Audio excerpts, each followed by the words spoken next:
Once again, I don't know why Twitch not working. Twitch! Twitch! Please! Okay. Let me get my bird.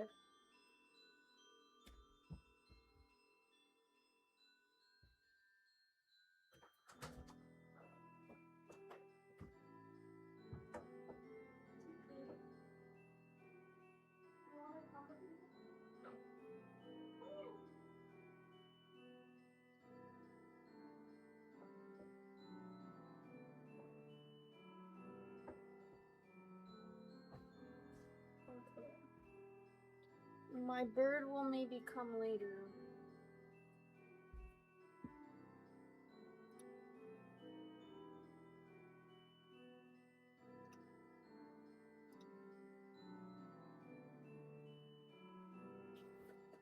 Oh yes, okay, my bird is here. I'm gonna show you.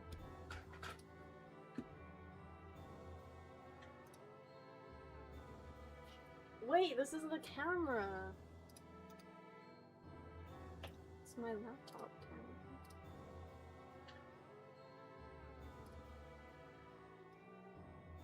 Okay.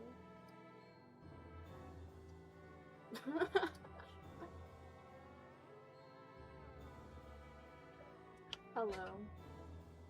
I don't know what to do. I don't know what to do. Okay. Look. So you can hear me well. I wanted to stream like Tuesdays, Thursdays, and then the Sunday stream would be like live Q&A of an old video that I posted. But I don't know what the Tuesday and Thursday stream should be about. And I don't want it to be something that needs a lot of preparation. And every idea that I had needed a lot of preparation. But I was reading this Substack article while setting up the stream, and I actually thought we should read it together. Okay, it works. No! Oh, okay, it works. This is Tiki. Tiki's very chill. We're besties. Say hi to Tiki. He'll say hi back, look. I think he's confused.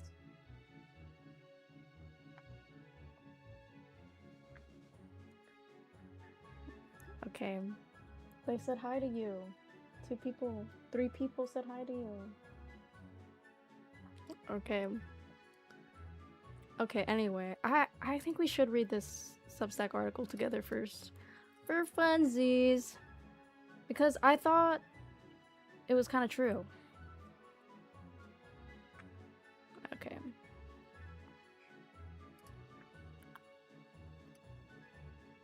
Oh no!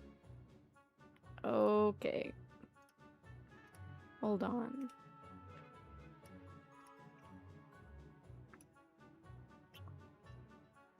There you go. Substack article. North Americans have depressing relationships. I love this picture. Something about me that a lot of readers know is that I'm a first immigration. Oh my god, I can't read. Is that I'm a first generation immigrant. I was born and raised in Romania until the age of 16 when my parents brought me to Canada. I've chosen an Americanized gender-neutral name to go by once I began my transition, which is why this information comes as a surprise to most. Before arriving, I expected my greatest culture shock to be related to customs. Maybe we'll dress differently, maybe I'll hate the food, maybe they'll hate my food, maybe the mainstream music will be unfamiliar to me, maybe shopping at the supermarket will look different. I never would have expected that my greatest culture shock will be the very fabric of how North American relationships are formed and experienced. In order for me to explain what it is about North American relationships that come as a shock to me, let me first explain what Romanian relationships are like. In my culture, whether you date someone romantically or form a close platonic connection, you do so with the goal of community and allyship. Of course, this seems obvious. Why else would we form relationships? However, in Romania, the purpose of community is greater than I will get what I need from you and you will get what you need from me, and we will allow ourselves to remain unchanged within the space that exists between those things. Instead, a kind of symbiosis forms. Every new person that you allow to enter your life fundamentally alters it. Many people misunderstand this to mean that Romanian culture expects you to adopt the opinions of your friends and partners, regardless of your own morals or values or ethics. They might picture something like blind loyalty or being forced to lose yourself in the name of solidarity, but that's not what takes place. If anything, the expectation that you're meant to influence one another makes this agreement all the more necessary. You simply do not get the comfort of saying, you do you and I'll do me. As a culture, you are expected to be changed by the people around you. Therefore, you must come to a common agreement of what the change entails, and which of you should be changing for the other in each instance. Especially within a life partnership, there's very little concept of your life and my life remaining entirely separate. There's no your values and my values. Right, so up to this point in the article, I was like, I think I do adopt probably some of these Western ideals in relationships, but definitely not in romantic relationships. I would say in platonic relationships, I have more boundaries up that are kind of like this. Like, oh, I have my values, you have your values. But I believe I have seen this, and not necessarily with my friends and people that I personally know, like, well, but people that I've known, you know what I mean? So I thought maybe, I was kind of interested here, but he basically reiterates that. Okay, this is the example. Let's say you encounter a difference. Maybe your partner is having an argument with a shared friend, and you believe that your partner is in the wrong. You don't immediately take your partner's side because you are not You don't immediately take your partner's side because you're not being culturally expected to abandon yourself. However, you also don't just get to shrug. Also, don't get to just shrug and say that's between you two. There's no reason I should be involved. No, you are involved by nature of being a part of that connection. When you agree to a friendship or a relationship, you agree to be involved. This is what it means to enter any sort of relationship. The conflict is no longer just between the two of them. The conflict exists inside your own life as well. The conflict now affects you, your loved one, your home, and the community you share. You are now involved. I agree with all of that. And I'm like, maybe me and this article don't actually disagree.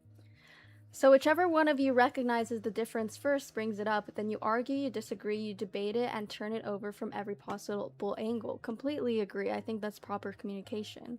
Like, that's properly being authentic with each other. You explain what you see, and the other person explains what they see, and eventually one of you may realize that the other is right.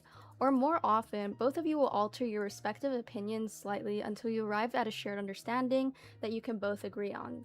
The goal is not for there to be a winner and a loser, it's to address that difference until it no longer exists as a difference. Then you stand together in your shared decision and come to a shared reality of how to move forward as a unit. I think that I was confused here because I do actually think that most people in the West would agree with you there. Like, I do think that people care about that. But let's continue. In this way, you're constantly changed by the people that love you, and you constantly change the people that you love. Because in my culture, to love someone is to allow yourself to be changed by them. If it sounds like work, it's because it is. It's effort, it takes energy, and it requires you to care and to be involved. Romanian culture does not believe in relationships being easy. If you care, then you will put in effort. You will invest into this ongoing process of osmosis. Every person in a community is a river, constantly in motion, intersecting with other rivers and changing course slightly each time. No one is static, no one remains the same person over the course of 10 years for as long as they participate in a community, in a friendship, or in a relationship. Right. I think the key thing that I'm sure they agree with as well, and like this is literally what they mean, but the change is often going to be a bit surface level. Like, I don't think your fundamental values are ever going to change because of another person, nor should they change. Like, if something's really important to you, why would you change it because another person wants you to? Like, I would say that's just not being confident in yourself, you know? This is also why it matters so much whom you allow to enter your life. You want to carefully choose people whom you respect enough to be changed by. Okay. It's because they say kind of the same thing, but this is the real example. So when I came to Canada, I was introduced to a relationship model I had never seen before. The greatest culture shock I experienced was not through things like food or whether or not people take their shoes off when entering someone's house. The culture shock was caused by things like this. One half of a couple, the girlfriend, gets into an argument with a shared friend. The boyfriend does not agree with the girlfriend's perspective, but they've learned that they can validate one another's feelings despite disagreeing. He lets her vent, he validates her, then he goes to hang out with his friend, with the person his girlfriend fought with being in attendance. And that just seems like so much cognitive dissonance to me. Like how can you do that? If you validate somebody, the validation should be genuine. I don't think you should ever lie about validation. Like if you don't think I'm beautiful, don't call me beautiful type of thing.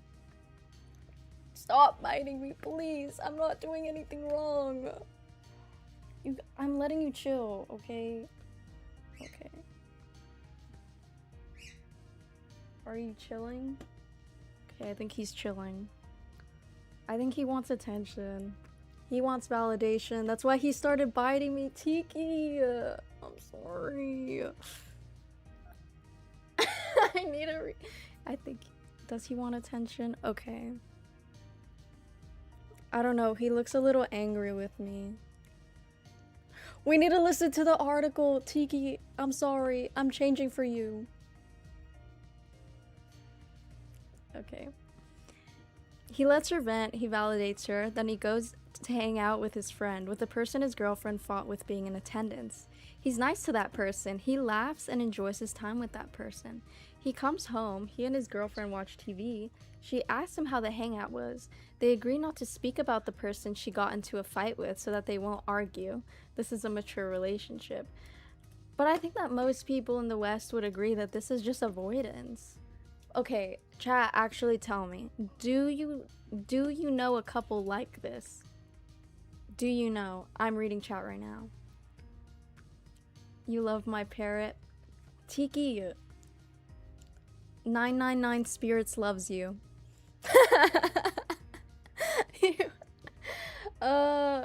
Can Tiki cannot talk. Tiki is not a talking bird. Yes, it feels like the aspects of relationships being walk is I know it's probably like the smallest typo ever, and I can't read the smallest typo ever. I swear I read a lot. I read this book in like 3 days, and like, okay. That isn't necessarily wrong though. Sometimes both people have a point. Right. And I think that's part of dating. Okay. This has become super common with dating apps because people will always assume that they can easily find someone new on the apps, and to an extent that's true. I mean, probably. But you can find someone new, that doesn't mean you can find a lifelong partner. Like you could. Anyway, this is where it got kind of crazy to me, and then I stopped reading and then I started live streaming. The girlfriend has PMS anxiety the next day. She becomes more sensitive and needs more reassurance than usual. The boyfriend recognizes that he does not have the capacity to provide it without becoming frustrated. My question is, why don't you question the frustration? In the long term, is this really healthy for the relationship that you need to separate from each other every time that the girlfriend has PMS anxiety? Like, that's... I think it's fine. Please, I'm not gonna scroll. Tiki, are you messing up the internet too? Never mind, he's evil. Come, get on my knee.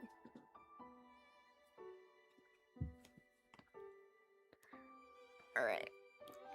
I love you, he tells her, kissing her forehead, but I can't be responsible for managing this. Be responsible for managing this for you.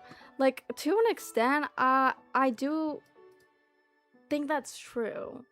Like, to an extent, one is responsible for their own feelings, their own emotional regulation. But at the same time, that doesn't mean you should abandon them. Like, you ought to let them deal with it alone. Like, at the end of the day, only an individual can change their feelings, but that change can happen with the help of another individual. Like, you could be supportive. She tells him she understands. Her emotions are not his responsibility. She does her therapy exercises, journals about her abandonment wound, and reminds herself that needing his presence does not entitle her to it. Well, he sent her a reassuring text before bed. They're proud of how well they communicated. This is a mature relationship. A few weeks later, the boyfriend is offered a job across the country. And basically what this article is pointing out is how dying. Let's be serious. Bite back. He's tiny. Also, he likes, like, getting in my mouth. I can't open my mouth around him because then he, like, tries to get... he tries to clean my teeth. That dissonant... Yep, definitely we back. Okay. I think we are back. I'm gonna finish the article because I'm invested now. Oh, I don't even have Twitch set up. It's over. Oh my goodness. R.I.P. Layla. No, I used to have one too. R.I.P. Layla. Anyway. Damn, that's so freaking sad. But I do think this is a very common thing in the West to say that your partner should have no influence over your future. Like, you are an individual, you should be autonomous, like, they shouldn't have a big impact on what you choose. It's almost seen as, like, controlling if you let somebody have influence over big major life decisions.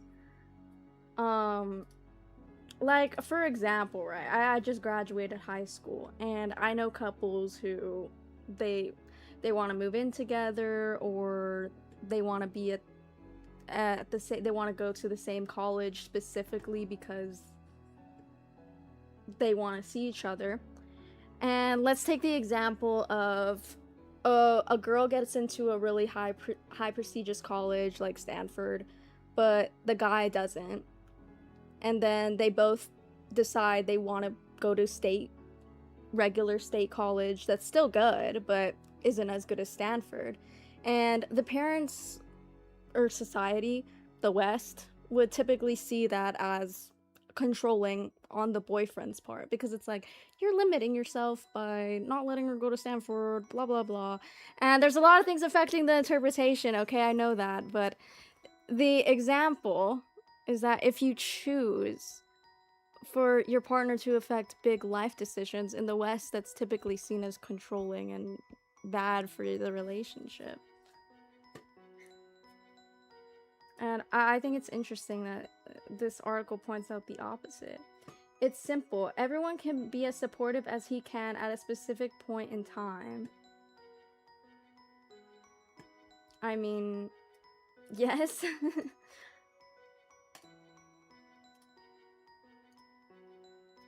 Okay. They sit down and calmly discuss their options. She can move with him, they can attempt long distance, or they can end the relationship.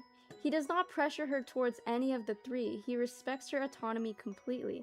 The fact that the girlfriend's attachment to him will realistically cause her to lean towards the relationship-preserving decision, regardless of the impact it may have on her life, is treated as a fault of the girlfriend's. That's also true.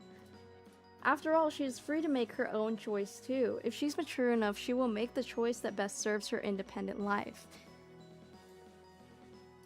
An attachment that may cause her to want to sacrifice her own well-being for the sake of the shared relationship is treated as codependence. That is very... that okay. The girlfriend becomes sick on a weekend when the boyfriend has plans with his friends. She asks if he will stay home with her. He checks in with himself and realizes that he would feel resentful if he canceled. He has already given a lot of emotional energy to the relationship that week, and maintaining his friendships is important to him. A romantic relationship should not automatically take. What happened? I think he got scared. I think my hair got in his eye. It's okay, Tinky. Okay, he just pooped on my floor. Never mind. I don't think I don't think he was scared. Was he trying to poop on me and then didn't because he got scared? Okay, I'm getting distracted. He offers to order her suit before he leaves. He also suggests that she contact someone else in her support network. She messages 3 friends. One is overwhelmed with work, another has plans with her partner, the third is protecting her energy after a difficult week. Every person responds compassionately. Every person has a reasonable boundary. Nobody comes. This is the North American idea of community. I think that was an accurate depiction of the North American idea of community. And it's kind of, it may be oh my god, Kiwi never comes in. This is a beautiful moment. You can't see her, but she's up on my door there. Can you see her? She's beautiful. Oh my goodness. Oh, I did not read this part of the essay. Anyway. It did not take me long to realize that I would rather blah blah blah suicide than exist within this type of partnership. People will enter partnerships with people they don't respect. They'll hold friendships with friends they don't like. They'll agree to disagree their way into sharing spaces and activities and even homes with individuals with which they do not share values, morals, ethics, problems, or even genuine care.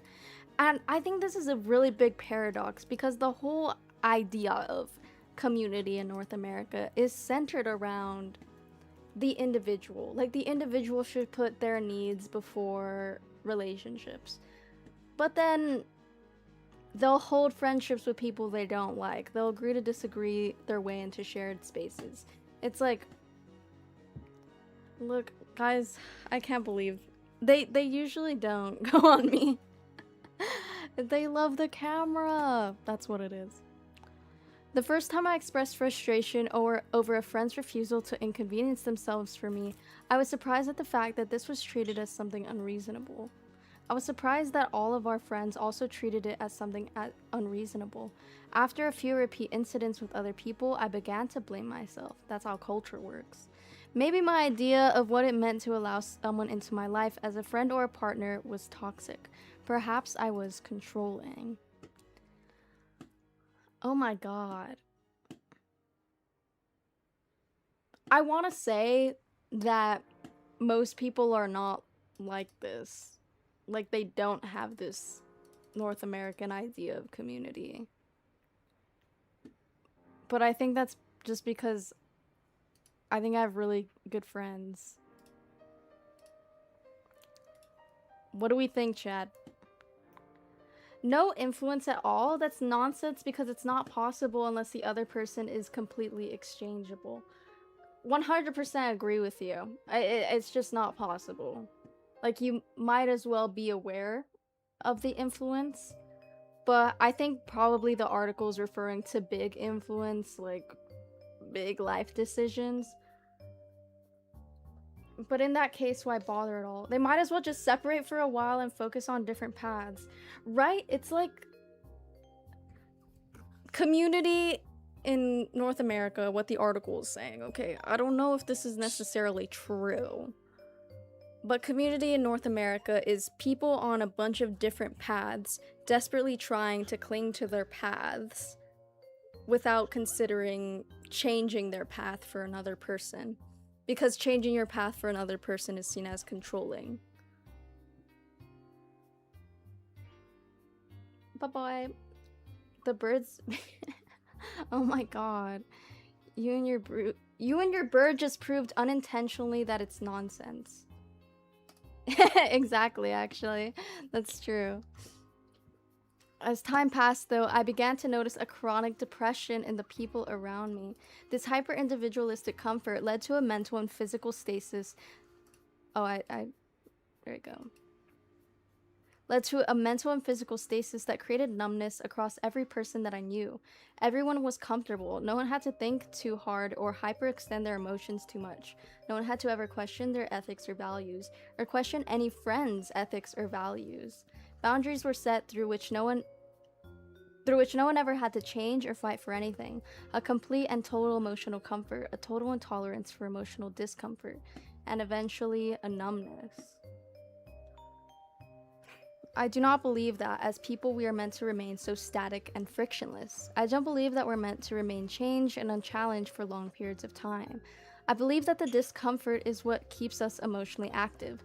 The challenge of problem solving our relationships, of altering and being altered, of constantly working through differences. It sounds tiring, but it gives our minds and something to do, rather than mindlessly scrolling TikToks. Alright, and letting out air through our noses at puns at Instagram Reels. We should be talking to friends, sorting out differences, resolving problems.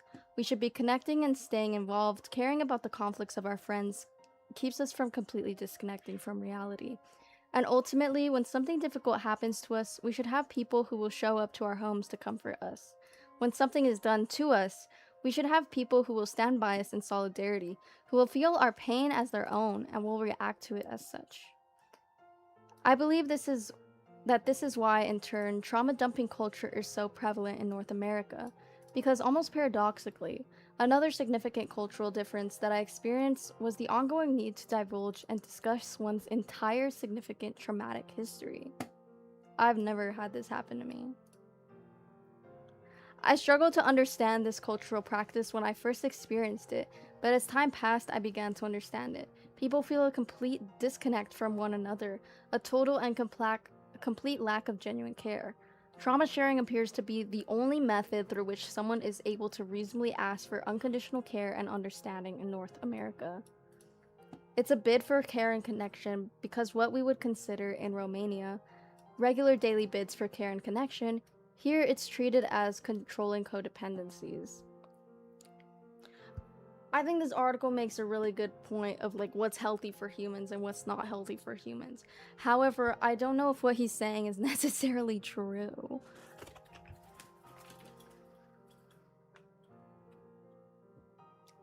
That's Kiwi. Kiwi gets spooked easily, and she never comes in my room.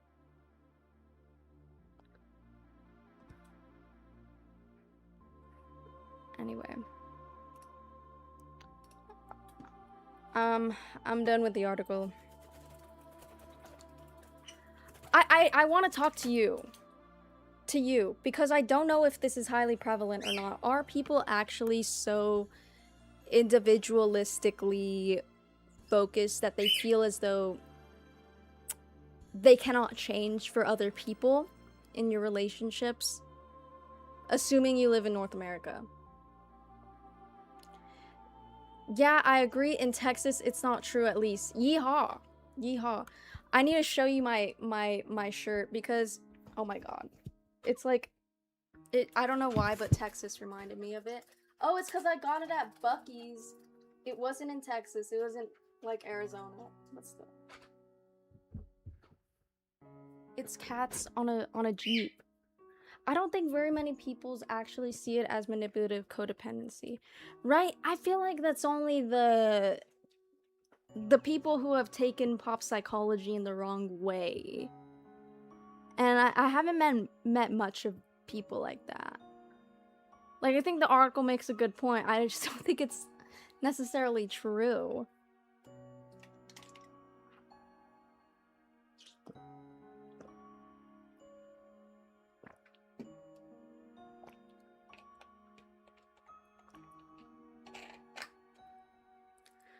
we just hear a lot of horror stories.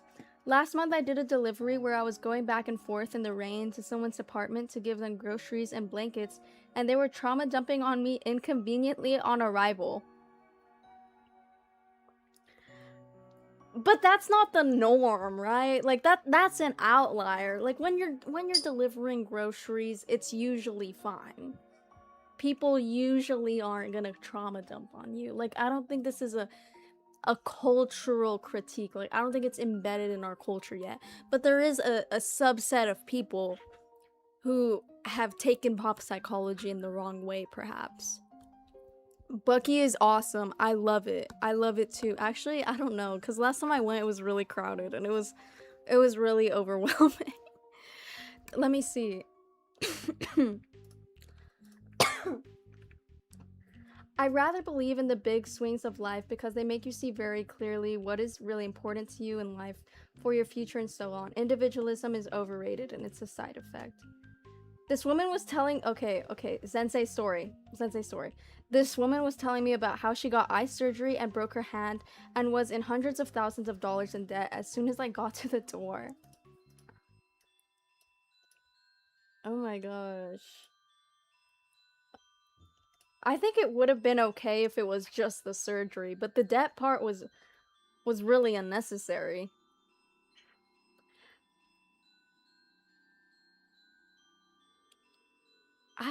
I'm speechless because I'm just wondering, how do you get to that point as an individual? Like, is it loneliness? Is it feeling as though like you aren't really seen by people, so you're kind of overcompensating?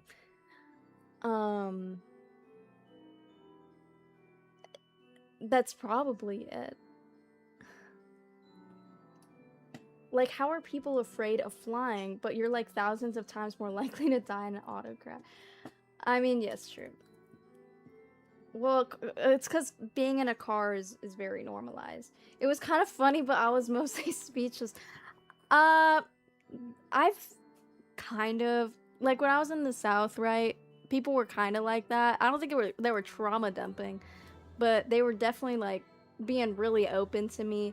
Or people I knew that had, like, moved to my area from Louisiana, like, they were like that. Like, I think... I don't think it's a Southern thing, but in my experience, people who are Southern typically want to be more open with you, and I don't think it's to the point of trauma dumping, but it could be.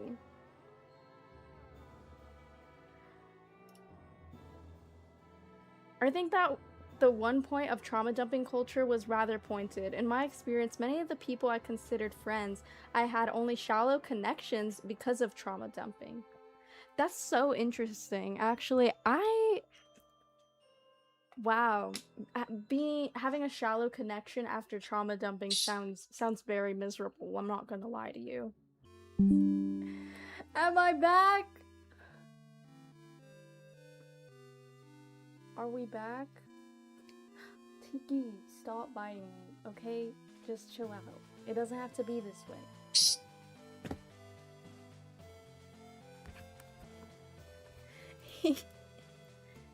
Okay, do you want to go on the microphone?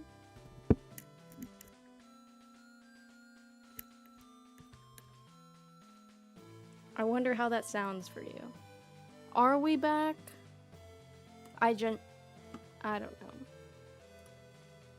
6 concurrent viewers. It's over. You're back? My chat is not back. No.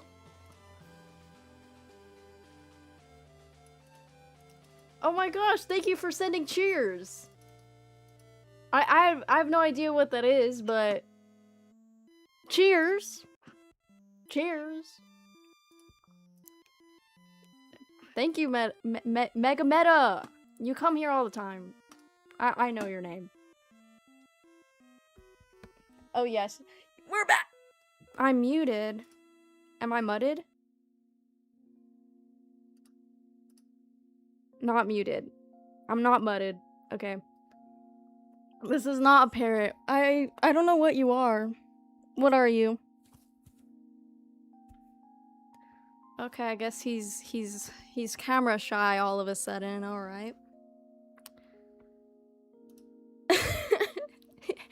Sensei is trolling. Oh my goodness. Parakeet? You're right. He is a parakeet.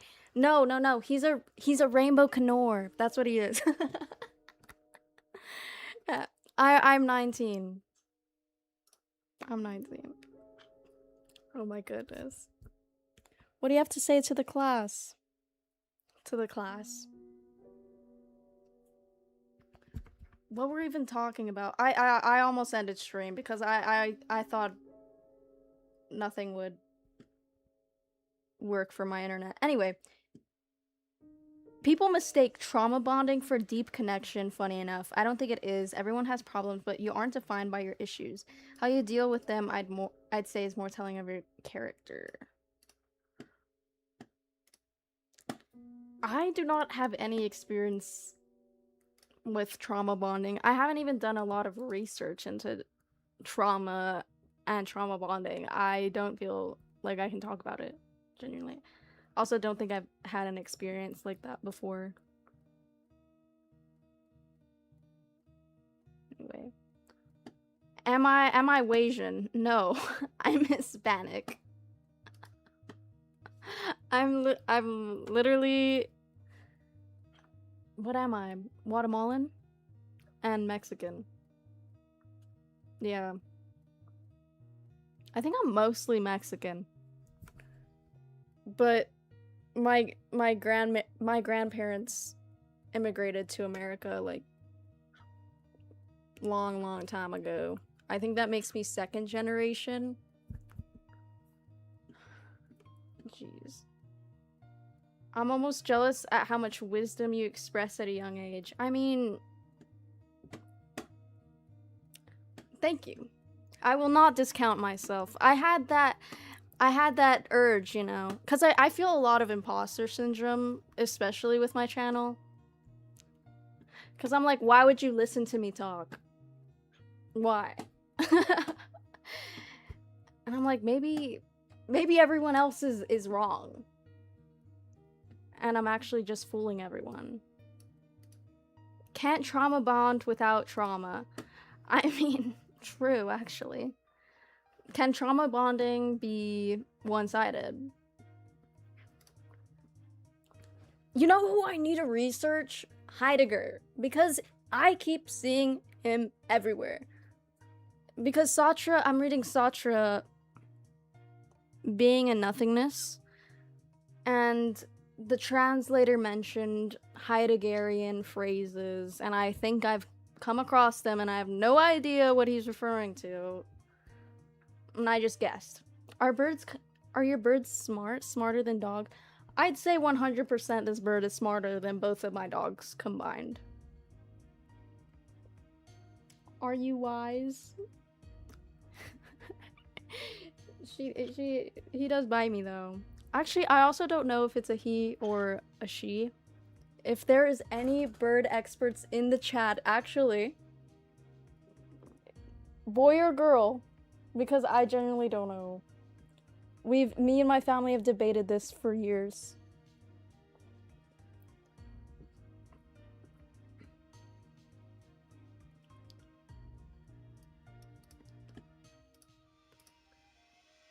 I think Heidegger would disagree on Sartre on being.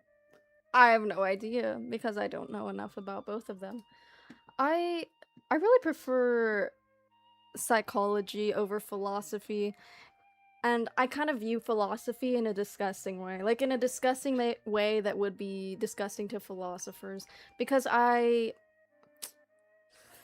don't have this intrinsic need for truth, and I want to debate for the truth, you know. I don't really focus on that. I focus on how the philosophies actually affect the psychology of people. And so I think it's important to talk about, but I don't think it's everything. I love birds though. That's valid about you. Thank you. Thank you.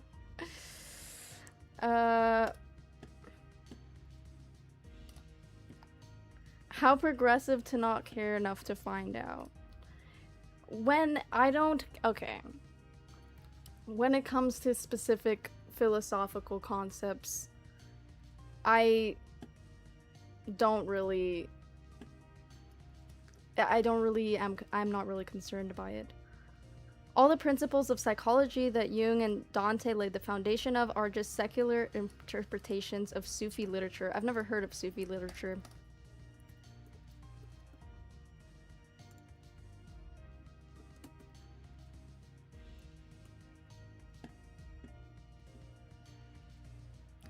I'm reading the Red Book as well, by Carl Jung, and I swear, like, every 10 pages there's a Nietzsche... There's a Nietzsche reference, like a reference to the Spoke Zarathustra. Let's see. Sufi literature consists of works in various languages that express and advocate the ideas of Sufism. Sufism had an important influence on medieval literature. Okay.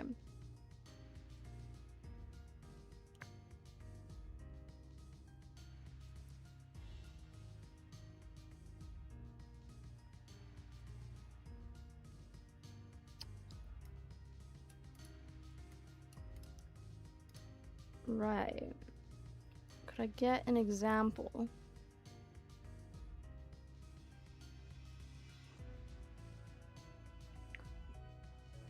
This themes.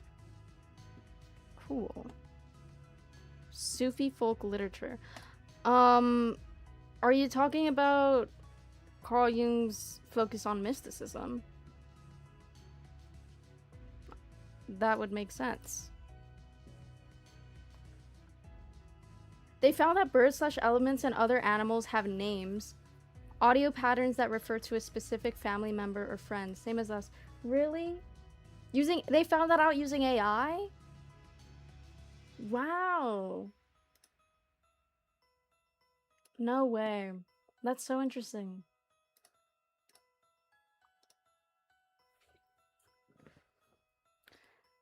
Sufi is a denomination of Islam? Oh, how is that not part of the overview?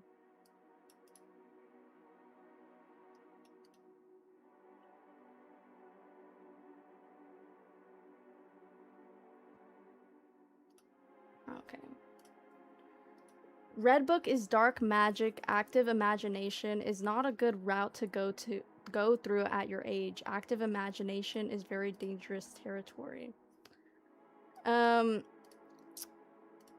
I don't know about dark magic. None of that stuff. I have no idea. I'm not a very spiritual person in general. The only thing I've been spiritual about consistently in my life is a belief in the soul. And even now, thinking about it, I know it's illogical to believe in the soul. There's not really any evidence to back it up, like solid evidence to back up the existence in the soul. But it's almost like a preference, you know? And that's to the extent of spiritualism you'll get out of me. So I think I'm too close-minded to be influenced by Carl Jung's dark magic, I'm not gonna lie.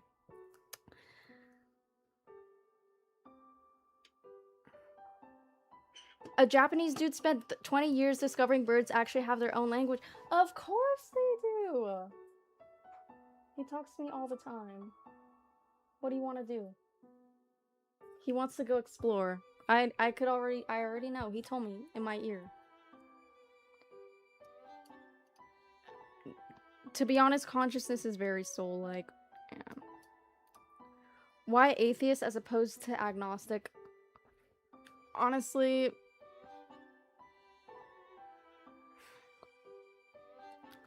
Okay, so I was raised... This is the whole story. I was raised Catholic, and then I disagreed about the views the church had, and that was like the first straw on the camel's back or whatever.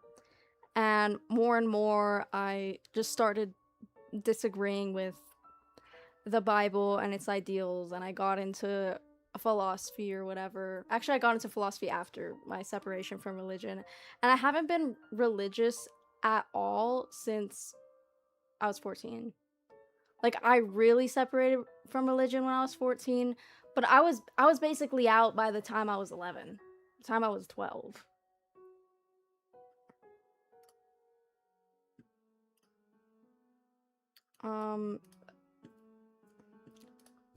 But agnostic, I mean,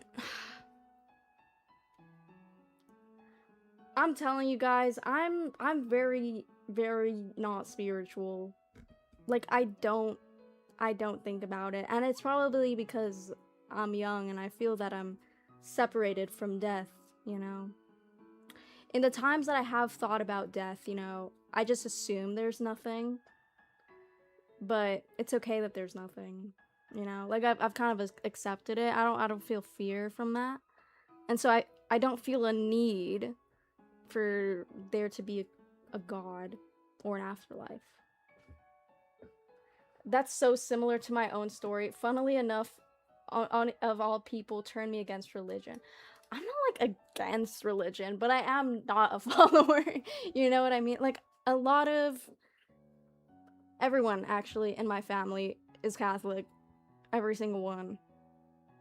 And I sit through the ceremonies, like, congrats on your communion. Yippee, yippee. And I don't really like to talk about the specifics of why I disagree with Christianity and things like that. Because I think that Christianity could be a good religion. Depends on your relationship to it, 100%. But it could be good for your mental health. Like, it could be psychologically good. And so it's not really my responsibility to convince someone otherwise, you know? Like, if somebody comes up to me and they're like, I'm such a happy Christian Catholic, I'm not gonna say you shouldn't be Catholic. Stop. Like, no. It's none of my concern. I just think religion's a very personal thing. Alright? And I just happen to not be.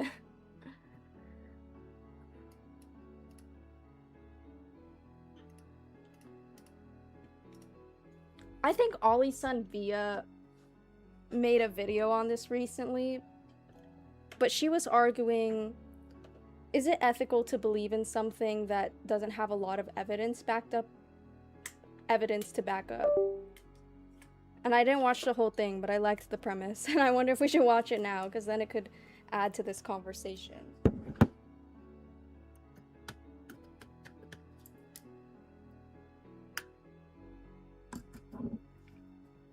I think you should look into Esoterica. I don't know what that is. Esoterica is great. Like, is it a spirituality? It sounds like... Does Tiki like it? Tiki likes Esoterica, confirmed. I don't know what it is, guys, please. I don't know what it is. Things that are esoteric, things that are impractical or specialized. What?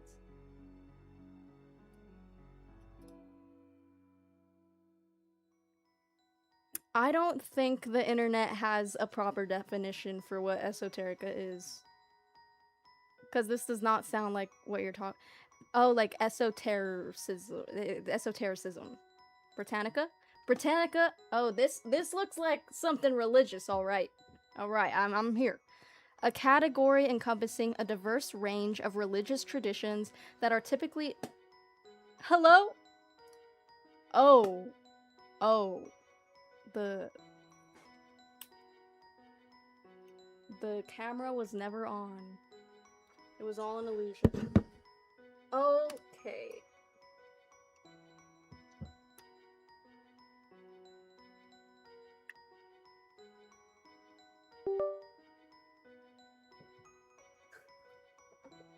It was all an illusion.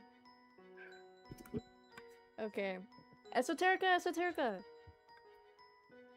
A range of religious traditions that are typically included together because of their shared cultural marginality or their focus on imparting teachings to a select group.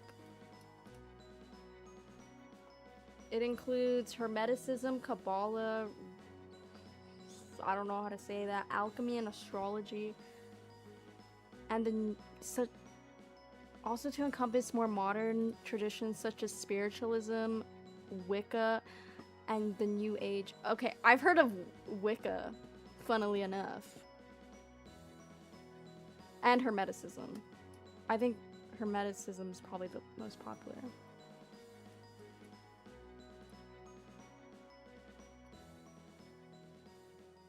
Interesting.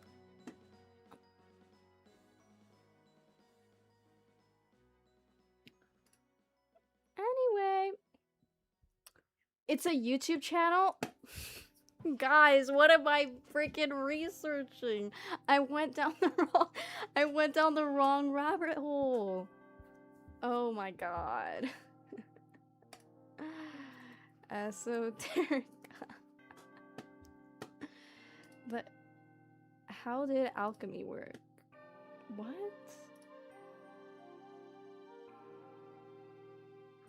What is being and logos?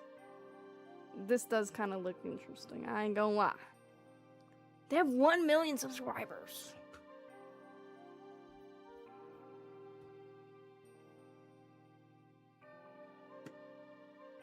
How God Became a Woman. That's an interesting title, actually. Divine Feminine. Anyway.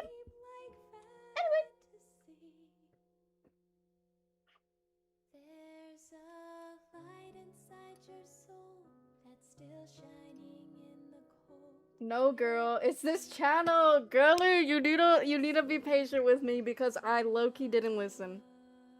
It was low-key all my fault. Yeah. I'm driving right now, so I have to control myself. This topic always makes me want to write essays. Bro, do not be tapping. Do not be typing and driving. You need to type at the stop signs and the red lights, okay? Dude, don't stop typing. Focus on the road. Oh my gosh. There's a sort of nihilism that commonly correlates with atheism. Sometimes I wonder if religious people are happier. What happened? Thank you for subscribing. Sometimes I wonder if religious people are happier regardless if it's true. Right. My focus is not even on the truth of religion at all. And there's a lot of arguments and debates about whether this religion is true or that religion is true. Personally, I don't care. I'm sorry. I don't care about any of that. I think it's interesting, like from an intellectual perspective. I love history. I love looking into the evidence. Like, I'll watch an Alex O'Connor video on like debating Christianity with somebody who doesn't like it, who likes it, whatever. But when it comes to actually believing in the religion, truth does not concern me. What concerns me is my own moral code. And so when a religion diverges from my own moral code, I'm like, I'm not gonna believe in the religion. And I also think constructing your own moral code is really important to, just like as an individual, like psychologically it's important to develop your own moral code, your own values, your own opinions about things, and not just kind of take them from external sources. Everyone is religious, you just have to find what they worship. I mean, you could take it that way. Like, I probably worship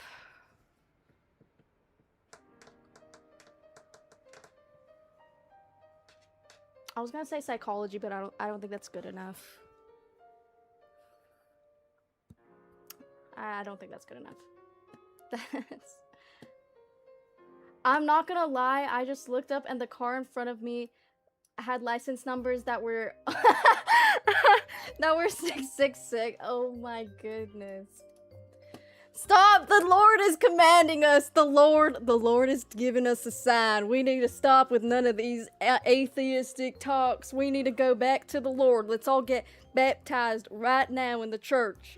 Enough of this talk. No more esoterica, none of that. Oh my god.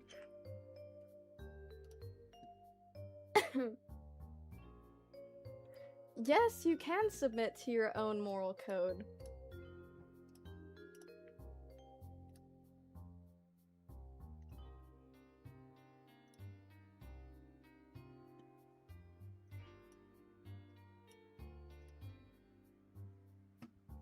One thing I do want to make clear is that I respect religion. Like, if you have a religion, that's completely fine. I'm not here to, like, disagree with you. I am not Alex O'Connor, you know? I think he's a cool guy, though. I'm not gonna lie.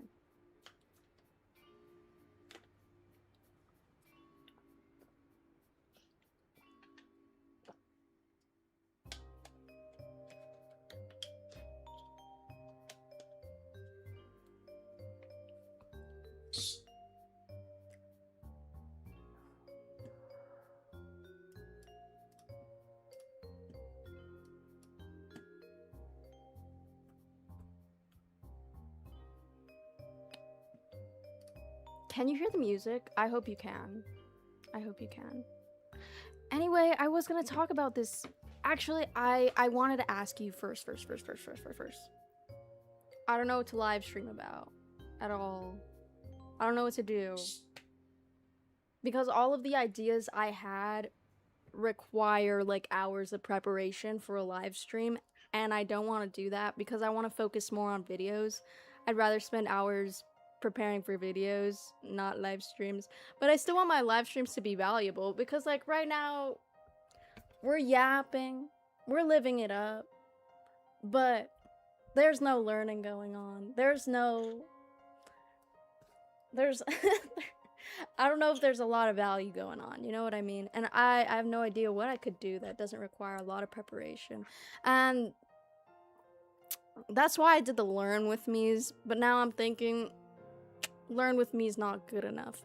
Maybe we can watch some lectures together, perhaps. That could be cool.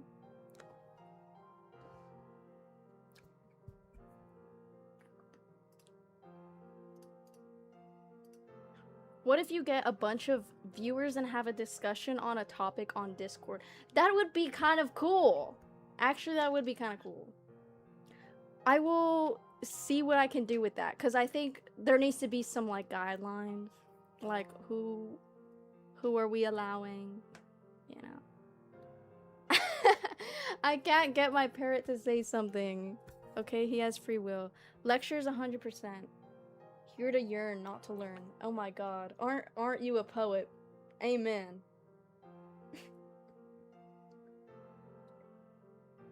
Lectures, okay. I think the notion that you cannot hold yourself to a moral code without religion is quite silly. Oh, okay. That's y'all's conversation.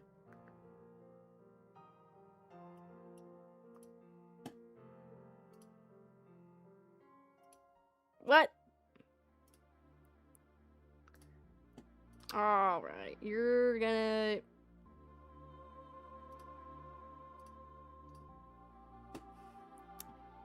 We need to get some mods up in here now, because... Okay. Moderator interview right now, actually. Who wants to be moderator? If I recognize your name, then you will be moderator.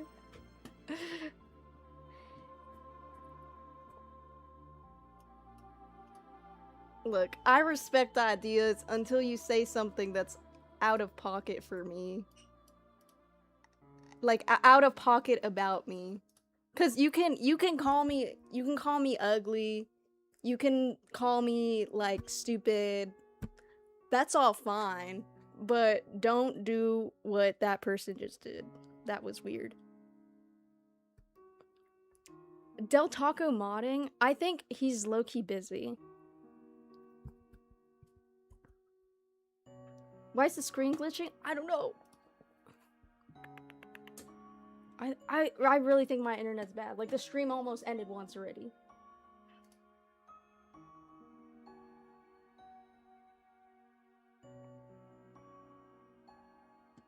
We need organized religion for this chat. Okay, guys. So, if I was a cult leader, who would I pick as my disciples? Probably Sensei, because he's already the Oracle, okay? He saw the 666 on the car license plate. He saw it. Wait, what's it called? It's not an Oracle, is it? It's like a psychic or something. I don't know. I know nothing about religious studies, okay?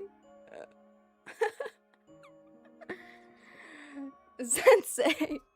Wait, I think I already made Sensei mod once, and he said nah. We missed Del Taco up in the chat. Oh my goodness. Everybody spam Del Taco.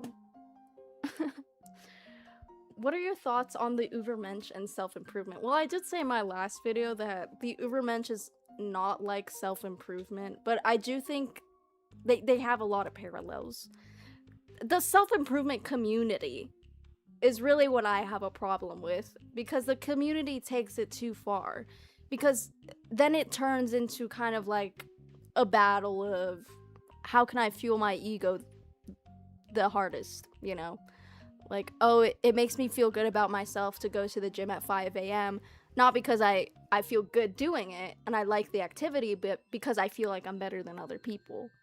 And it's subconscious a lot of the time for people in the community. It's a brain worm, and I'm telling you this because low-key it used to be me, okay? Especially when I was like 14. It was a big thing for me, and I really regret being that way. Like, it was not good for me psychologically. It's probably not good for the people around me either. I wouldn't moderate if I wasn't always driving around. Okay, you can't be moderator.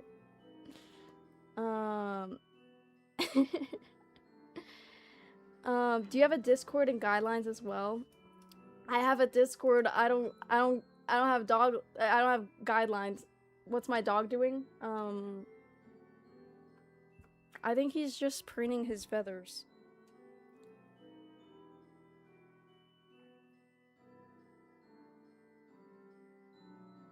What do you want to say? It's okay. Don't be shy. You need to become an individual. You know? It's okay. It's okay to diverge from the norm.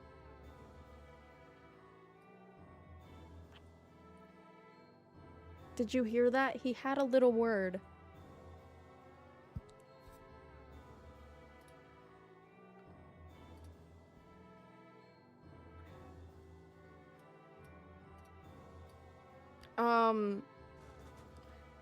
But the Übermensch.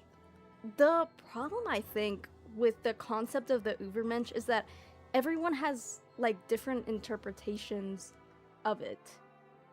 And so it's hard to say what you believe the Übermensch is, ideally, when everyone has a different interpretation of it. And I do believe that it has something, at least at the very minimal, to do with passion and fulfillment. The Übermensch is an expression of whatever you consider to be the real self, the authentic self, the soul. I think Nietzsche did compare it to the soul in, like, Thus Spoke Zarathustra. Yes, it's real. You're doing Uber Eats and driving and on the live stream. Oh my god. You know... Okay. No, I'm not even gonna lie. I do listen to live streams when I'm, like, driving. But I don't talk in chat. I don't talk in chat, because that's dangerous. I guess I can't get mad at you for listening, you know? People listen to music, you can listen to a live stream. That's so funny. there is nothing subconscious about it. I'm consciously better than everyone else who doesn't wake up at 5 a.m.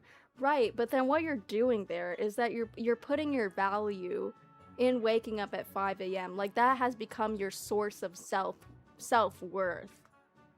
And that's what I don't think is healthy. Because that sense of self-worth is not your own. It's external, it's cultural, because there's nothing tangible which could have come from yourself that is attached to waking up at specifically 5 a.m.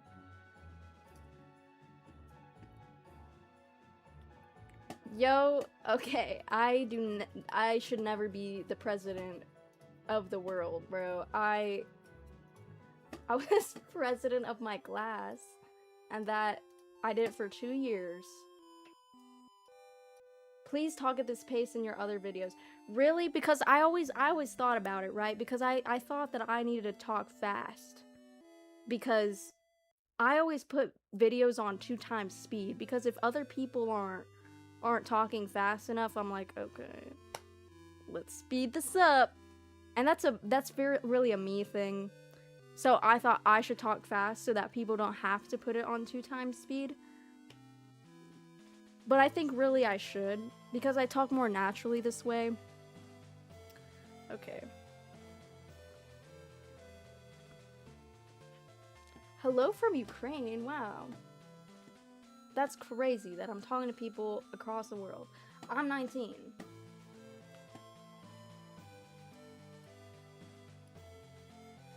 Okay.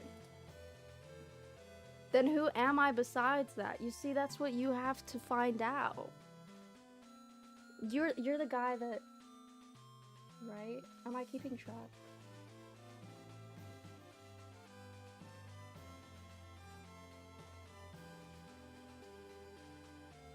Either way, you gotta find out. I think I'm not getting the names right. There was an inside joke among psych majors that people who like psychology are crazy. That's what attracted them to the topic. That is a really common thing, because I do think there are definitely some people who are attracted to psychology because of like their own problems. Like, they desperately wanted to fix their own problems. For me, I think what got me into psychology was that when I was younger, like, I had a lot of, like, I had a hard time knowing what to do when people would cry in front of me. And, like, I would feel bad. Like, I had empathy, but it was, like, hard to, like, I felt stuck. And that made me feel like, oh my god, I suck. It's over. And obviously, I don't think if I don't know what to do about somebody, I suck, you know, anymore. I don't think that anymore. But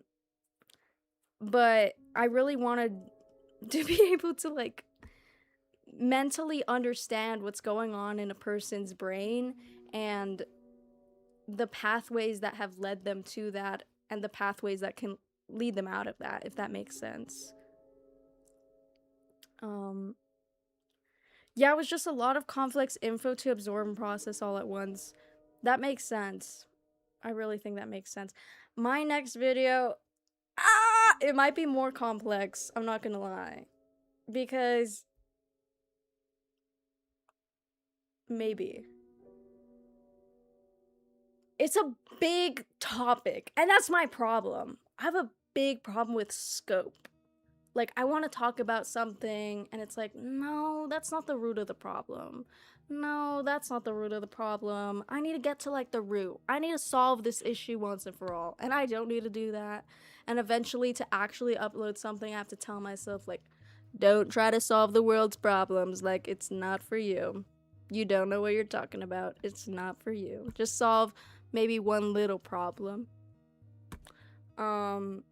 But yeah, the next topic is, like, pretty big.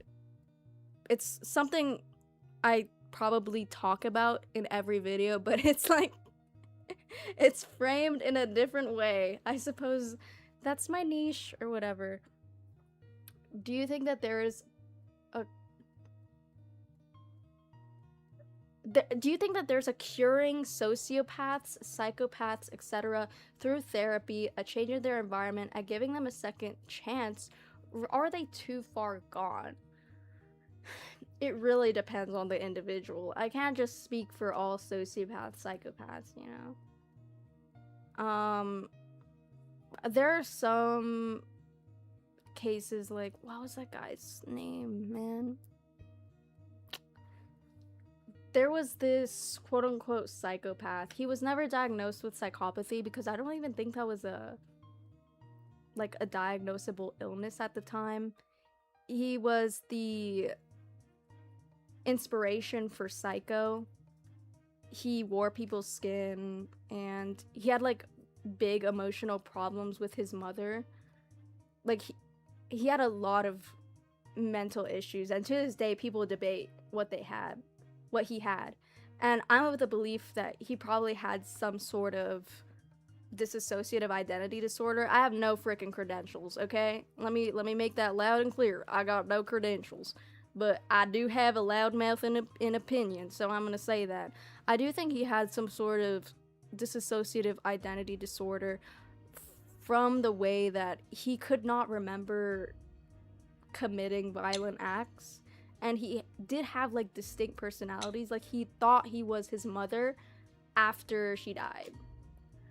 And so in cases like him, he actually was like normal after a while. He had some sort of psychotic medication. A big problem for him was that he did definitely have psychosis as well.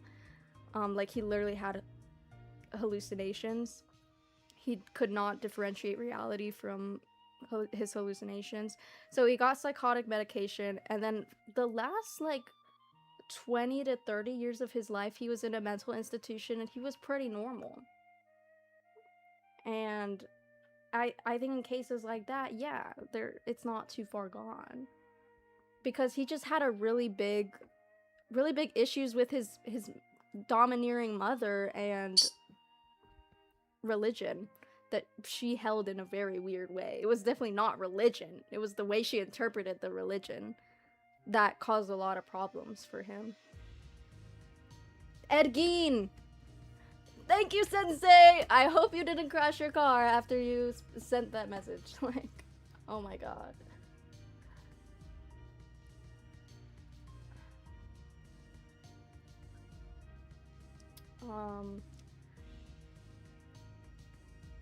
I found it helpful to break it down for writing, so like I might touch on a part of a subject and a part two. That would be really, really helpful. I should definitely do that. Just a proper introduction to the problem is enough for a video? No, it's not! I need to solve everything right now. No, because it's actually a pet peeve of mine for somebody to talk for 30 minutes about the problem and then not like give a solution. Because I think most people can point out a problem and be like, this is bad, this is bad. But then what do we do about it? Like, are we just doomed? And I never think we're doomed, you know? I never think we're doomed.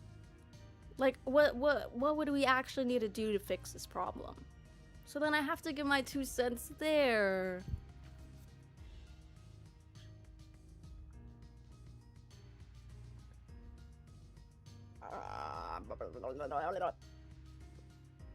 The literature on psychopathy is pretty strong. It's not curable, but there are behavioral treatment regimens.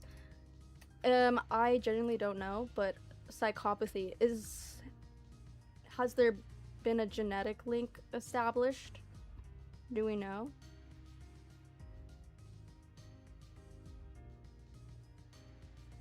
There are cases of people who've gone mad and returned to sanity. Anyway. The book I'm holding in the thumbnail is Man's Search for Himself by Rollo May. And I actually thought it was pretty good. I would give it 4 out of 5 stars.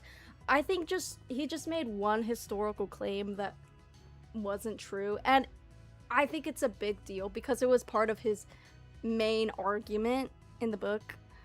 He claimed that Descartes that Descartes' separation between the mind and body caused people to separate emotion from logic, and then that culminated in people devaluating their emotional side and lean more towards rationality, and then therefore trying to fit in with the herd, and people would be less inclined to care about their meaning to life. And I think his argument for the back half of that was very good. And I'm actually gonna include it in my next video. However, the first claim about Descartes, I don't think that's just historically accurate. Like, I don't think that's how we separated emotion from logic. I think that goes all the way back to, like, Plato. But other than that, pretty good book. The second half I don't think was as good as the first half. Or like the last part, I don't think was... He was just reiterating a lot. But you know what? It's hard to write a book, bro. Did better than me. Because I've never written a book. He stole that critique of Descartes from Heidegger? Really? You see, I would know if I had researched Heidegger, and I literally mentioned him earlier. I love Huberman Lab podcast. Man, I've been recommending that podcast like 5 times.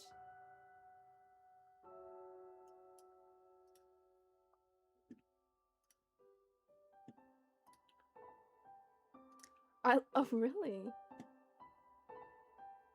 Yeah, but then after he made those claims about Descartes, then I had to go research Descartes, and I didn't know. I did not read enough.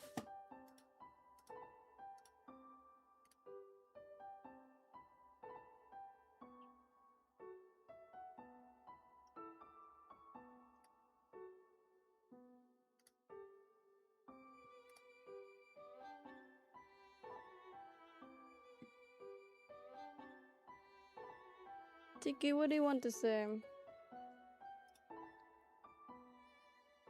You'll need to watch Huberman on 2.5 speed? Okay. Guys, I'm not that extreme. I'm not that bad. It just depends on how I'm feeling, you know? Because if I'm watching like a Dr. K video, I watch him every once in a while, you know? I'll put it on the regular speed because I need some time to think about what he's saying to really absorb it. Which is why people are telling me to make my videos slower, which makes sense. Being in Time is not a fun read at all. Heidegger, oh my god. Guys, I just started reading Being and Nothingness, okay? I can't. I just started reading it. Shout out Dr. K. Dr. K does not need a shout out from me, let me tell you. I really like Dr. K. I like how he mixes Buddhism with psychological studies. Psychology papers. He's great. And I actually think that psychology is kind of leaning towards that direction. It's leaning towards like Buddhist practices, what Buddhism believes about the mind and the self. I think we're like slowly inching more and more toward Buddhism and psychology. I was personally shouting out Dr. K. Okay, you know what? You know what? Amen. Okay. What? Sometimes I wonder if the extra speed thing is people low-key complimenting their own intelligence. Okay. Like putting a video on extra speed or making my videos fast. No way. I don't think that's true at all. That would be funny if it was true though. Oh my gosh. Now I gotta make fun of people who do that, including myself. I'm just trying to seem intelligent, actually. I can't understand everything.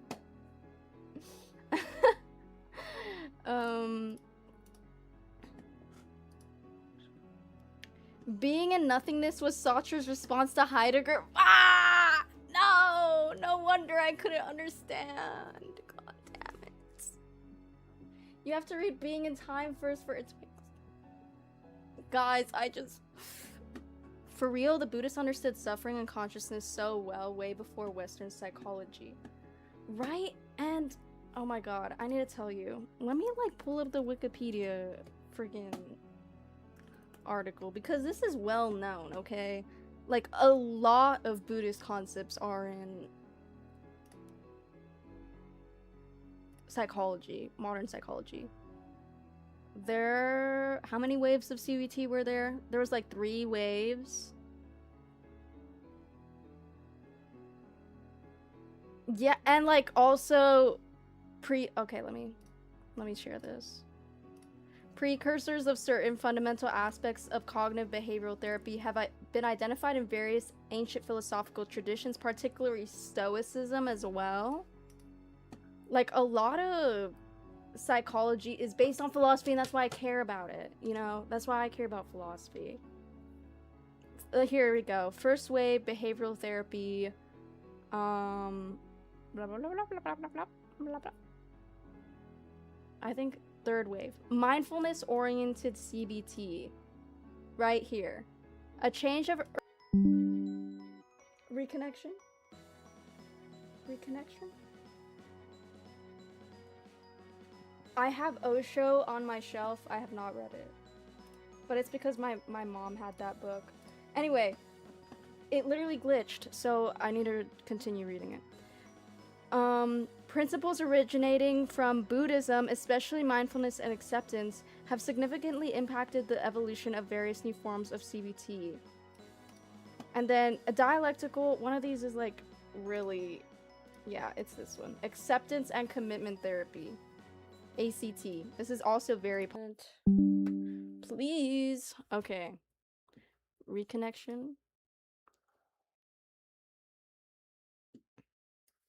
Being in Time, you need a philosophy degree to even start reading the first page. You know what? I got a philosophy textbook. Like, I have one textbook. Will that do? Will that... Oh my gosh.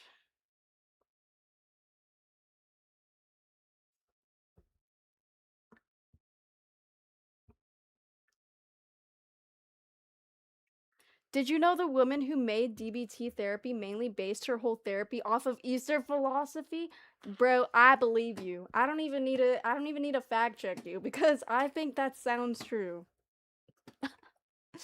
Okay, I'll fact check you, because you wanted me to.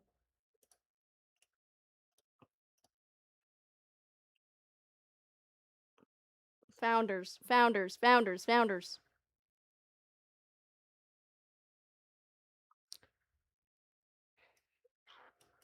Evidence suggests that DBT evolved into a process in which the therapist and client work with acceptance and change-oriented strategies. That, just see this? Very Eastern philosophy already.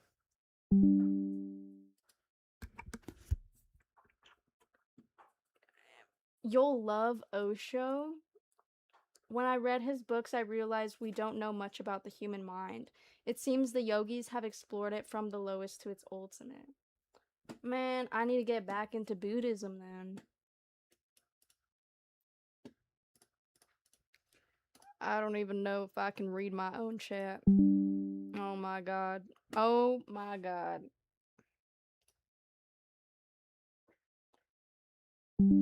Ideation. It's not your internet. It's my internet. I have bad internet. Okay. And it keeps going on and off.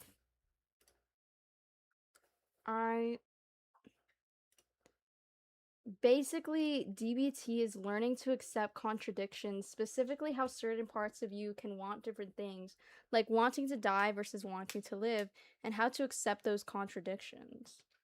That's really good, actually. I don't think I've really gone deep into this type of therapy.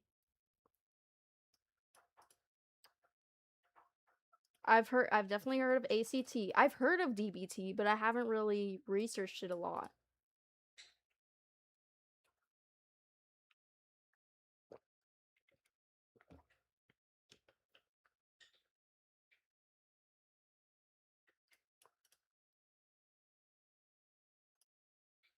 I don't even know if I'm live right now.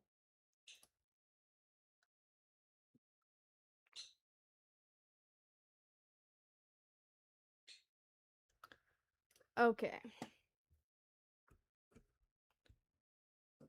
I genuinely don't know. Anyway.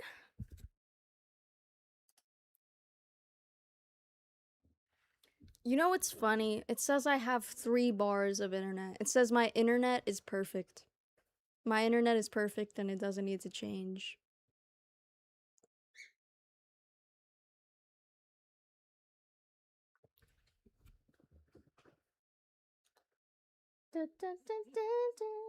Oh, my Spotify. No wonder I felt the need to sing. I can't hear music.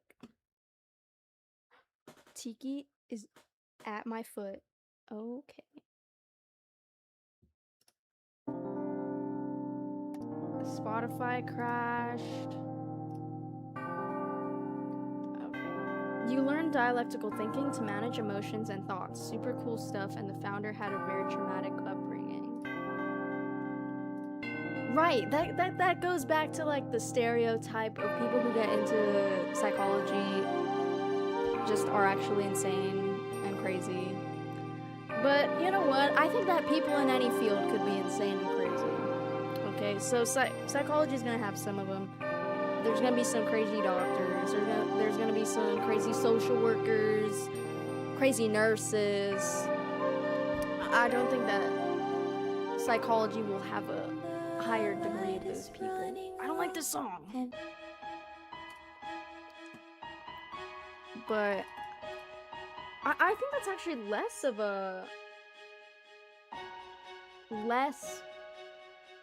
likely for people in the psychological field to be crazy and or emotionally unstable. It's definitely possible, but they have all of the tools that they need. Like, I know that my research into psychology has definitely helped me a lot. Like, I know how to respond to thoughts that are harmful to me. Like, I don't just feed into things that hurt me anymore, you know? I don't just let bad thoughts happen. I don't let bad patterns happen. Sometimes it'll happen, but there will always be like a course correction. And there's been like a very, very clear like upward trend in my mental health since I've like been researching psychology. 100%. Like, I'm much more stable. I'm much more aware of my patterns. Like, I think it's a really good thing to learn about.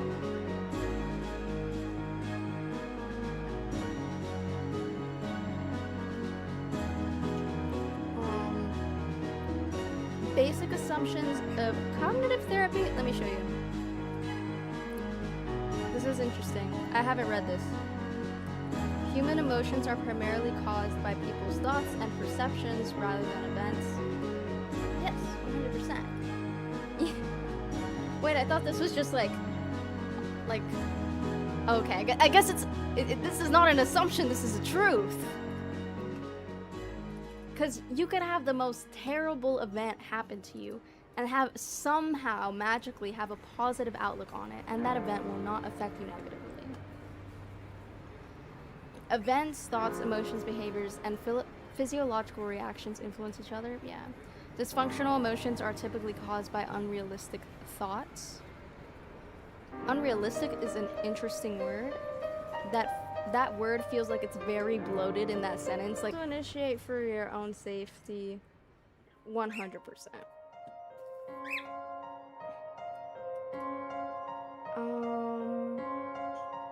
You know what's funny?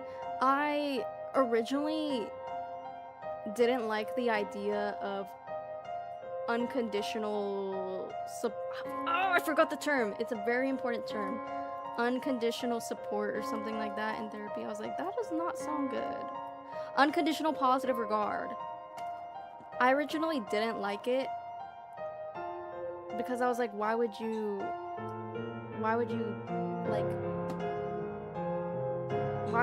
react positively to something that's obviously unhealthy? Like, you're just feeding the cycle of unhealthiness. But then I read what he actually meant, and he actually didn't mean positive. I would say it's more like neutral regard. Neutral but care. Which I think makes sense. I was so mad I did research and got proved wrong. I got proved wrong.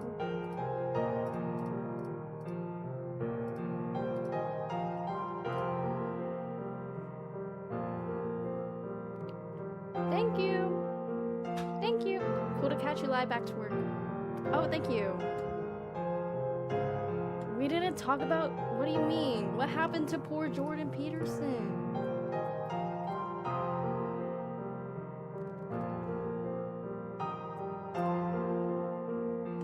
What? Don't stand out. Jordan Peterson Nation. No, this looks like a video when he was younger. He was okay. What are we talking about? The Jordan Peterson versus 20 Atheists video on Jubilee, I know that got a lot of backlash because he wasn't even clearly arguing as a Christian.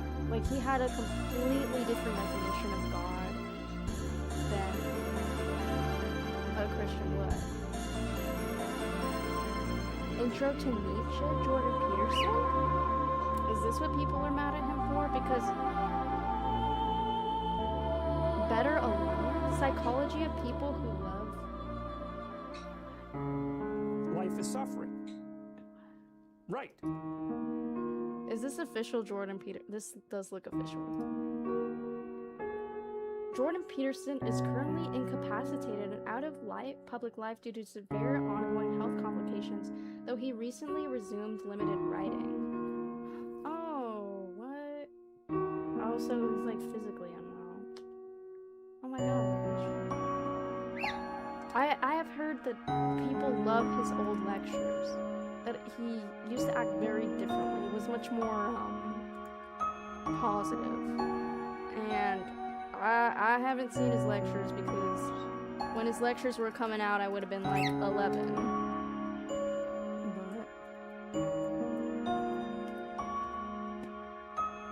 But sometimes I wish I was older. like not older just to be older, but older so that I could have more knowledge of things like Jordan Peterson. I got a Domino's notification. Okay. Jordan Peterson, How to Live a Meaningful Life. If you pursue the things We in should your life watch that are him. meaningful once you've oriented yourself, and that means accepting the challenges that come along with that, because one of the things that you'll find, you even find this in music, if you know a piece of music completely, then you tend not to want to listen to it anymore. There still has to be some challenge in it. You still have to track it, and sometimes music is so complex you just can't. It just sounds like noise. Modern music is often like that because it's so, well, it tends towards the chaotic, and so I find it difficult to listen to because I can't get a handle on it. But then, you know, so it's too challenging, and then there's other music. Pop music is often like this. It's catchy the first 2 times you hear it, and then you never want to hear it again. It's too much, there's too much predictability. I don't think that's true. Okay, Jordan. Not enough chaos, and hopefully you. I listen to the simplest video game music over and over. You know what? Let's give him the benefit of the somewhere in the doubt. middle. You can listen to it 50 or 100 times, and each time you listen to it, there's still some new nuance in it that you didn't expect before. And so, well, you kind of want to set up your life like that, so that. And I think you Keep see things that the interesting. phenomena of Amen, Jordan Peterson. You know what? I agree. Gotta keep the passion alive, you know. Oh. This is too loud. Okay. There.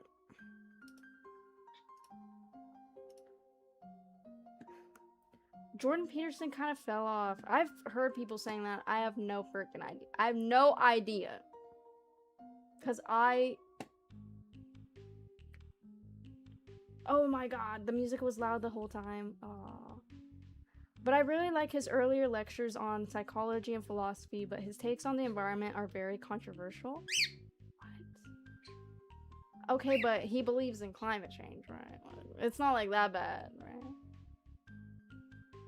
Guys, Jordan Peterson believes in climate change. Hold on.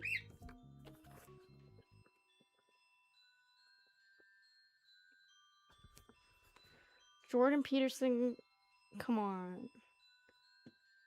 Canadian? What?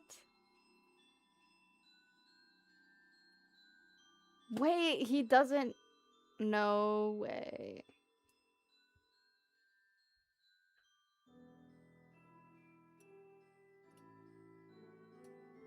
That was in 2018 too.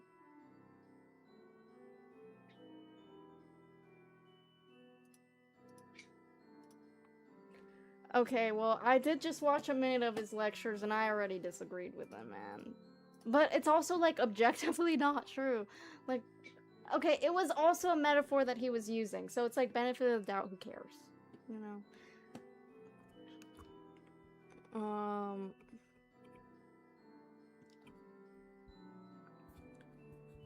Was he climbing a tree? Jordan Peterson? What? He's helped a lot of men find community, and his 12 rules for life have genuinely helped them. If that's true, then that's great.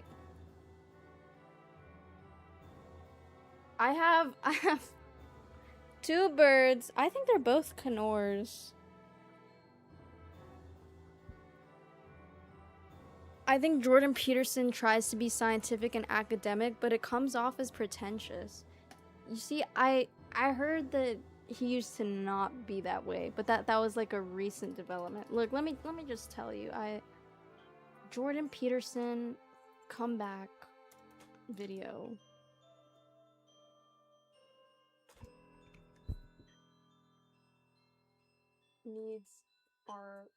Jordan Peterson needs our help. No, wait. No, that's not the video. Okay. None of these, clickbait, YouTube.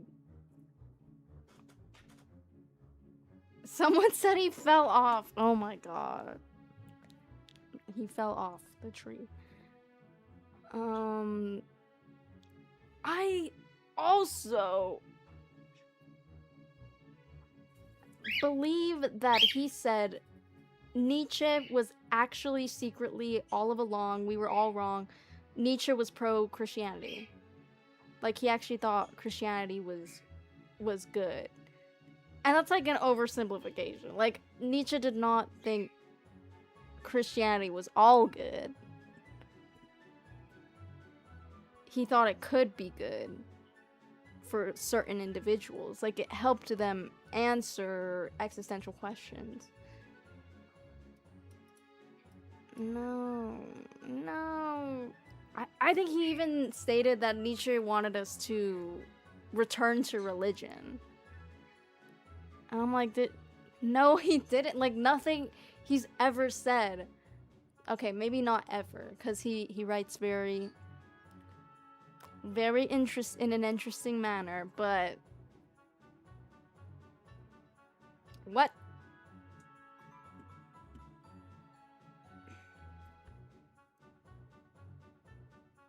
I think his perspective on religion is very interesting and helped me develop a respect for it, even though I still don't necessarily believe in it. I agree with you there. I think the way that he defines God is very interesting. I believe he defines it as like the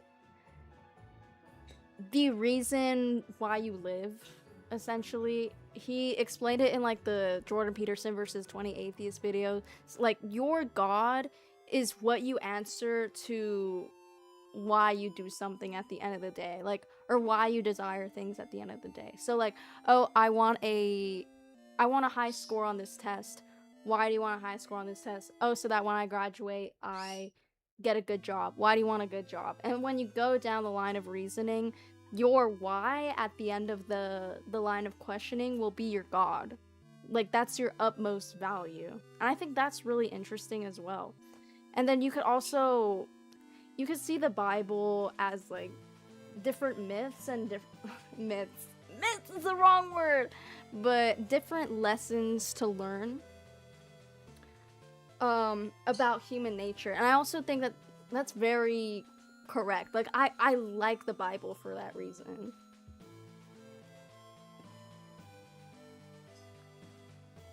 I know that I know nothing, once said a smart man. Was that Socrates? That gives Socrates vibes. Yes, it was. I can't believe I was right.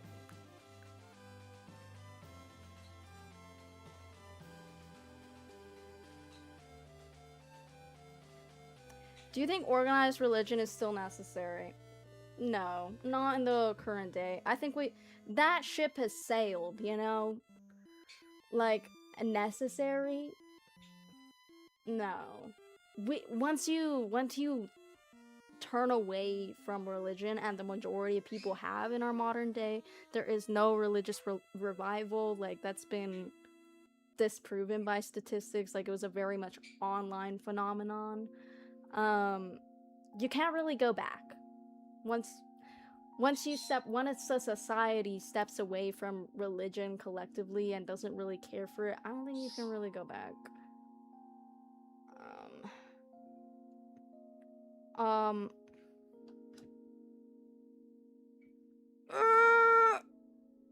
You're on live. Yeah, I'm live. Do you wanna be, or do you want me to hang up? Okay, do you want to say something? Okay, now you're on speaker, now they can hear you. Wait, no, they can't. Oh, okay. What are you streaming about? Huh? What are you streaming? I'm just talking. They were talking about Jordan Peterson, religion, Ubermensch. What do you think about the Ubermensch, Paul? Hold up, let me look them up. I've heard them before, and I know I have an opinion. Are you being an Ubermensch today? No, I was not being an Ubermensch. However, in speaking of German words, that's not really German, but it sounds the same. The Uberman sleep cycle. Have you heard of that before? Uberman Lab sleep cycle? We were also talking about Huberman Lab. I don't know who that. I don't know if it was the same thing or not. Oh, okay. But you'll let me know if it is. This guy, he trained himself. He lived into his 60s, I think.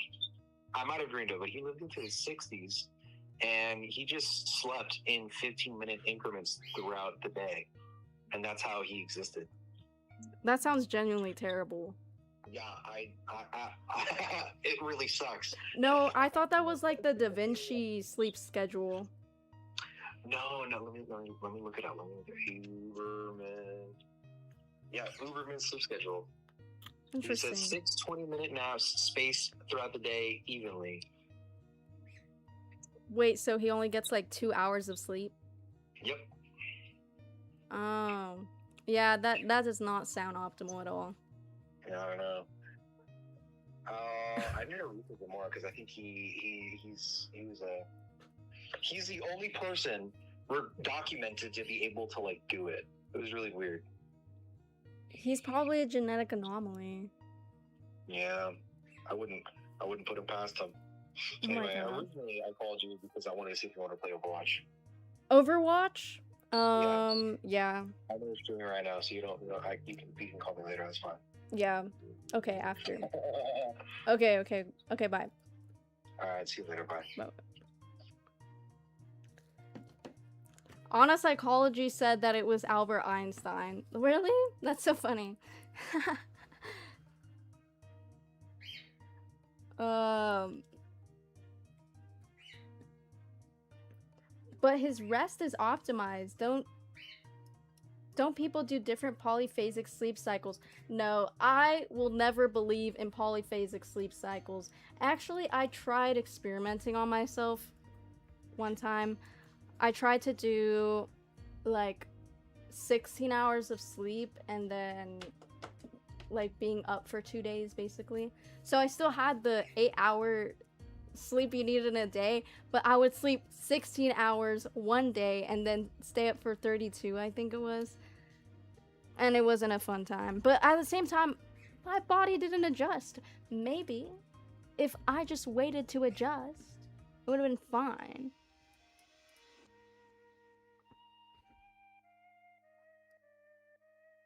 No way. Wait, more than 2 periods of sleep? This sounds like genuinely I would go insane.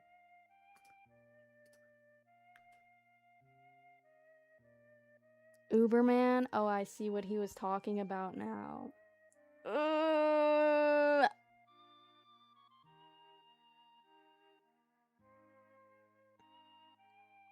I would genuinely go insane. That sounds... polyphasic sleep cycle sounds miserable. Didn't Nikola Tesla do something like that with his sleep? I think it was... yeah, maybe.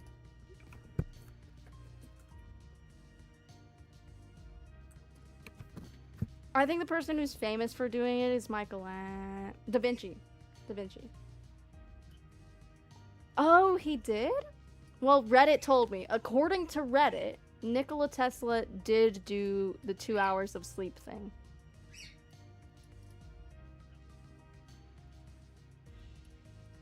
That's crazy. Oh! I tried Nikola Tesla's daily routine. Never. I love my dreams, guys. I feel like me and my unconscious are like this. I actually still haven't interpreted my dream last night. I have no idea what it could mean. I sometimes like dream about war a lot. Like there's wars going on around me. Like it's quite what's it called? It's quite gore filled. But it was weird. I don't know.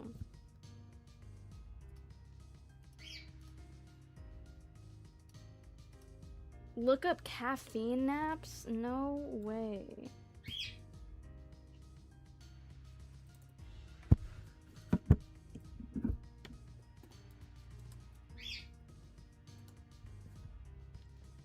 What is a coffee nap? A coffee nap involves drinking coffee and immediately taking a short nap to increase the following effects on alertness. I'm not gonna lie, I feel like, okay, this is just a feeling, but I think if I did that, I would get sleep paralysis. As someone who gets sleep paralysis a lot. Actually, I almost got it recently, and I think I know what triggers my sleep paralysis. I think it's literally just light in the room. If there's light in the room, then I get sleep paralysis. Are you okay? Kiwi, you can come inside. Oh my goodness. Is Kiwi being overdramatic? What's going on? What is... oh my god. I need to check on... what's going on?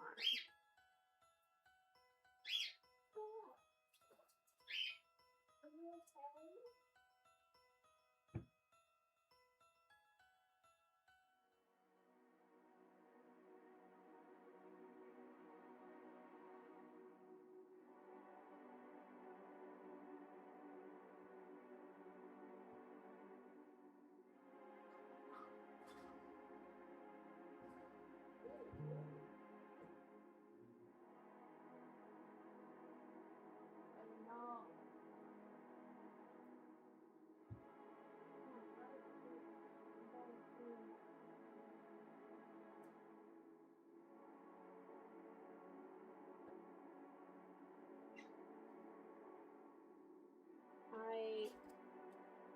I low-key think that Kiwi just wanted attention.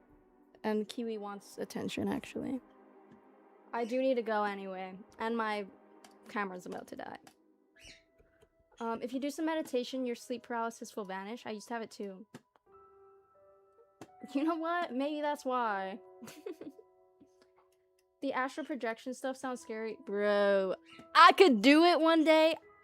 Well, I don't know if it was astral projection, but it was like I could go out of my body when I was in sleep paralysis. Like, it was my consciousness outside of my body. And I was like, oh, hell no. And then I went back in my body because I was like, I'm not doing that. Yeah. But then after I woke up, I was like, I should have explored. That would have been cool. That would have been cool. And then I could have made a user video out of my experience. Do it for the content. I'm just kidding. I would do it for my own curiosity. I'm very fortunate. I don't know about that. Oh. Okay, my camera died.